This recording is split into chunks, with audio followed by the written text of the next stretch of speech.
Hey everyone, welcome back to another fun and exciting pre-calculus class. Today we will be in chapter number 4 and lesson number 1.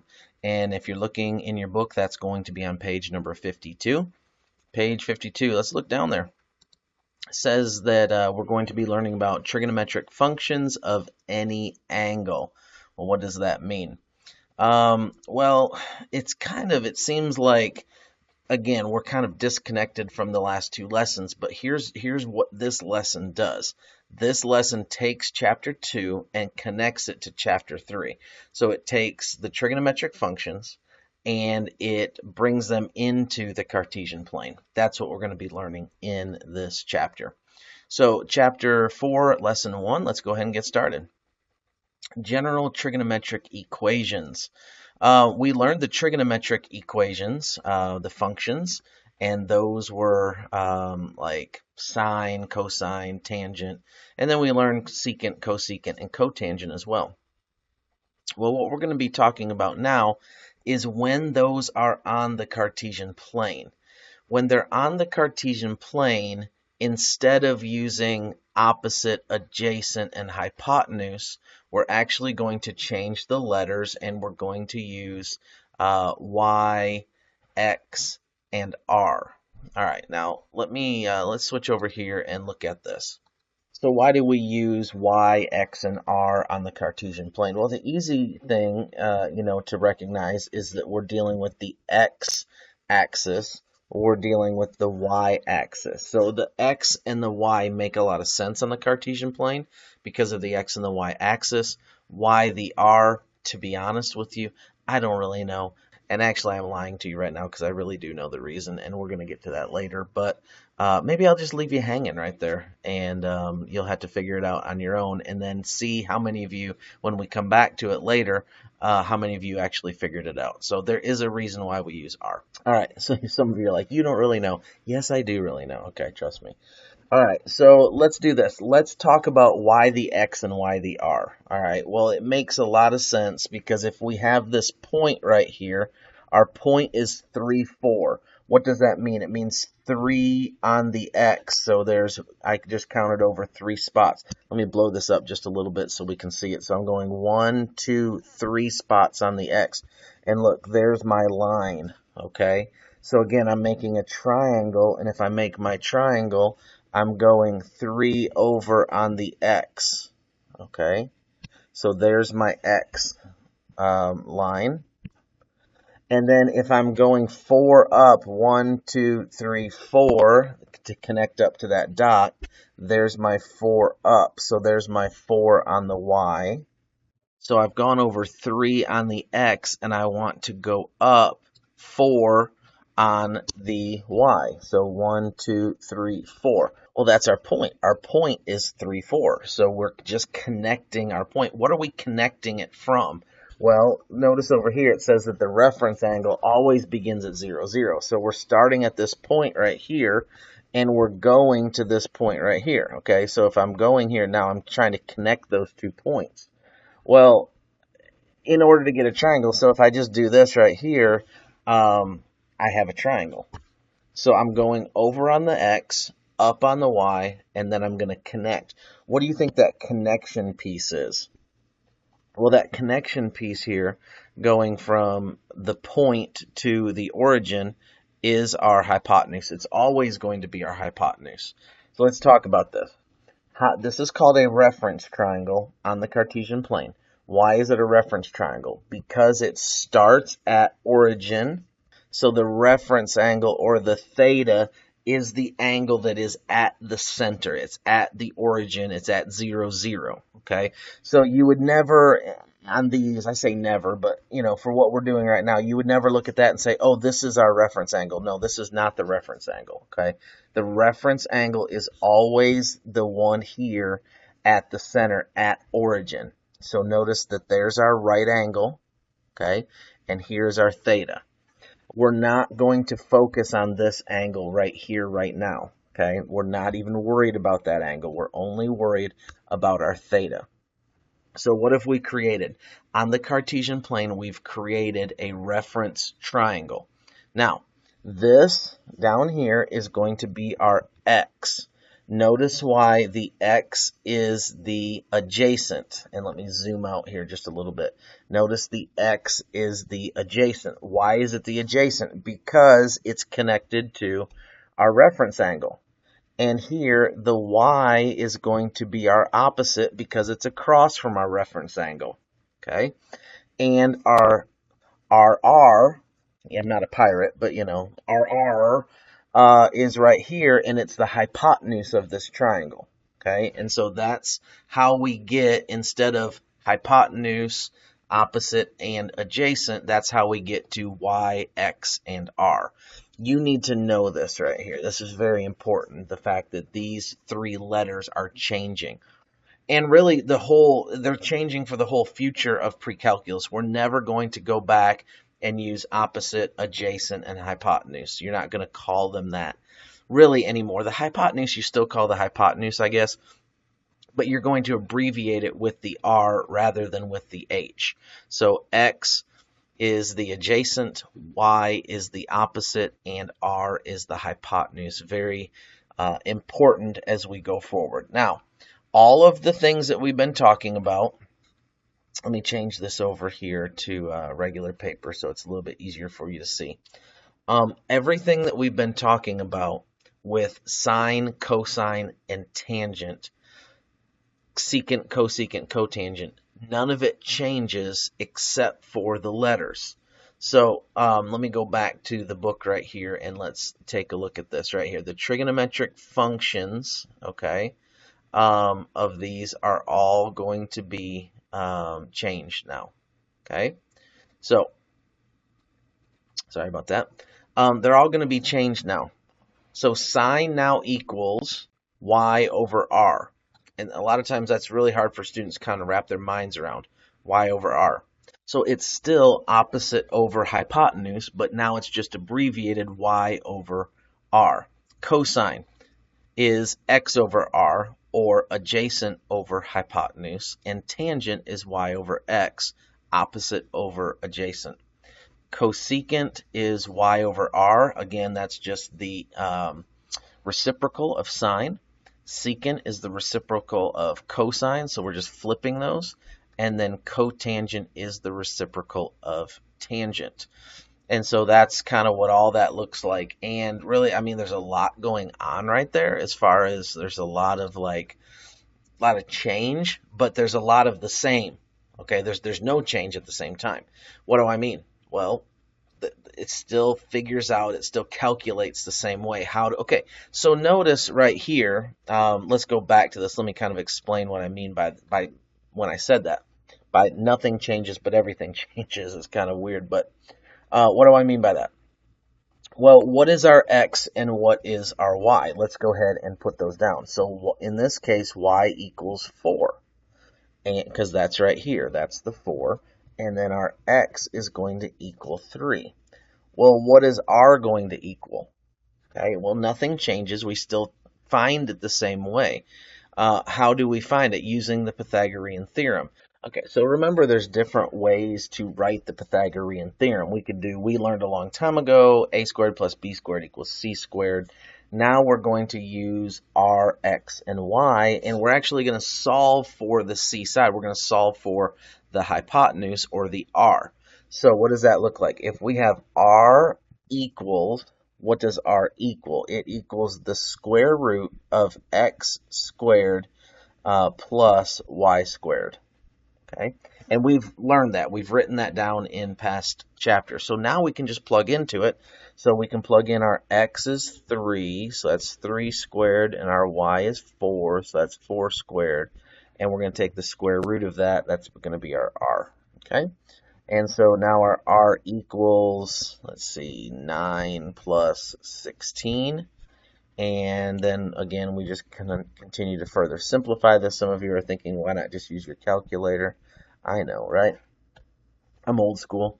And so I get r equals the square root of, or actually we can solve it. So r equals 5. Okay, so our r in this case is going to be 5. Now, let me tell you something that's very important for you, like into the future. R is always positive. R is always positive. So this, whatever you get right here, is always going to be a positive number. And let's talk about a couple reasons why that is. Let's say that our reference triangle is over here. Okay, so let's get rid of this real quick, and let's put our reference triangle over here in this side. We'll use a pink color, and we'll basically do the same thing. We'll put our same negative, but now we're going negative. Okay, well, we're basically going to put our same triangle, only negative. All right. So now we have, instead of this 3, 4, okay, we're going to say that this is now our point, this point right here, okay, is going to equal, we're going to go negative 3 and then up 4. So you might be thinking, oh, I think the R should be negative because we're in a negative quadrant. Well, let's talk about that. Let's see what happens. So let's go back to our, again, so this would be negative 3 this time, and this would be positive 4. So we want to know what this is going to equal. And I just told you that R is always positive, but let's go ahead and let's kind of prove that. So let's go over here to this, and we'll redo this. Okay, and I'm just going to redo it to right there. You're going to see why in a second. So we have negative 3 squared plus 16 squared, or well, plus 4 squared, sorry, solving it. All right, and so look what happens. We get the same answer. What is negative 3 times negative 3? It's positive 9. And then, so what's going on is because we're squaring these right here, no matter if the values are negative or positive, it's always going to yield a positive answer. And you say, yeah, but I thought we were supposed to have a plus minus right here.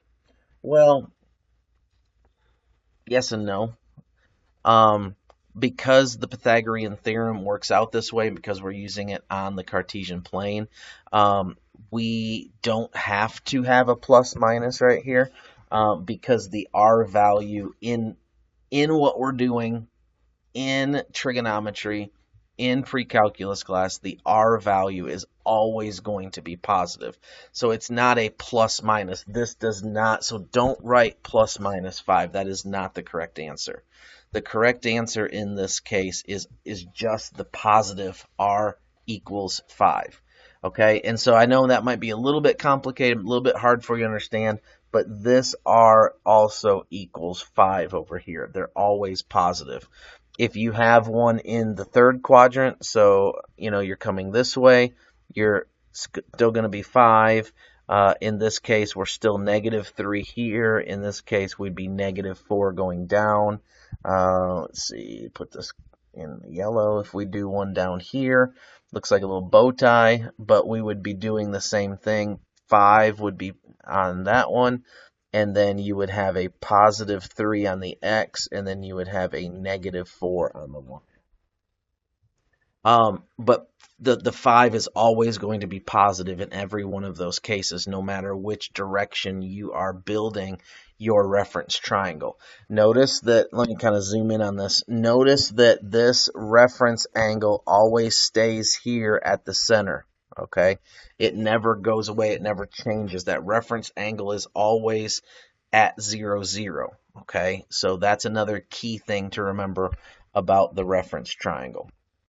Let's jump over here and take a look at page number 53 in your books. The last thing we need to really know from this lesson is the signs of the trigonometric functions. So once we get the trigonometric functions kind of on the Cartesian plane, once we switch over the X and the Y and the hypotenuse to the R, once we do that, the only thing really left is for us to kind of understand how the different quadrants are going to kind of respond on the Cartesian plane. So let's take a look back over here at the screen, and let's look at some things that I have written down. Here in the first quadrant, okay, it says that all functions are positive, and there's a reason for that. Here's why. Because the X is positive and the Y is positive. Those are both positive in the first. So, and I already told you the R is always positive. So R is positive, always. okay? R is always positive. So, and that's for every one of these, okay? R is positive in all the different quadrants, not just in the first quadrant. But I'm just going to write this kind of off to the side. R is always positive. So in other words, if we're doing with sine, so you have y over r. That's going to be positive, positive, and so your fraction comes out positive. Everything is positive in number 1. Now, in number 2, the x is negative, so we have negative x comma y. And r is always positive, okay? So what we have over here is that sine is positive. Y over r is positive. However, negative x over r, the fraction comes out negative. So cosine is negative. And so tangent would be negative 2. Why? Because tangent is y over negative x. So that's going to also come out negative there. In quadrant number 3, it's going to be, we have a negative x again and a negative y. So everything comes out negative except for tangent. Why does tangent come out positive? Well, tangent comes out positive because that would be negative y over negative x. And that is going to come out, if you know anything about fractions, you know that whenever you divide two negatives by each other, that's going to come out positive. So tangent comes out positive there. Let me put my parentheses around that, make that look a little better. And then coming over here in quadrant number 4, we're going to have that our x is going to be positive and our y is going to be negative. So that would mean that sine is going to be negative because that's negative y over r. So that's negative. Tangent is going to be negative. So you would have negative y over x for tangent. Opposite over the adjacent. Don't forget how that works. And then, so the only one that's going to be positive is going to be cosine because that's going to be x over r, and those are both positive. All right, so that's how those work. Now, you think, boy, wouldn't it be nice if there was an easy way to remember that? Well, I've got good news for you. There is. Look down here. We remember this by using ASTC. What is ASTC? Well, it's all students take calculus. You can remember that. All students take calculus. So what does that mean? How is that going to help me? Well, in the all, the A is for, obviously, all. S is for sine. T is for tangent. And C is for cosine. So in the first, all are positive. In the second, only sine is positive. In the third, only tangent is positive. And in the fourth, only cosine is positive. So I just want to kind of give that to you right now so you can just take a look at it. You can kind of think through it. And that can even help you a little bit on the exercises in this lesson. In the future lessons, we're really going to work with this a lot more. We're going to learn kind of how to use it and why we use it. We're going to learn different things to do with equations and things that we're really going to have to know this and understand it, which quadrant. And so going back to this real quick, which quadrant is sine positive, which quadrant is sine negative, which quadrant is tangent positive, and so on. And so it's very important that you understand the concept here of all students take calculus.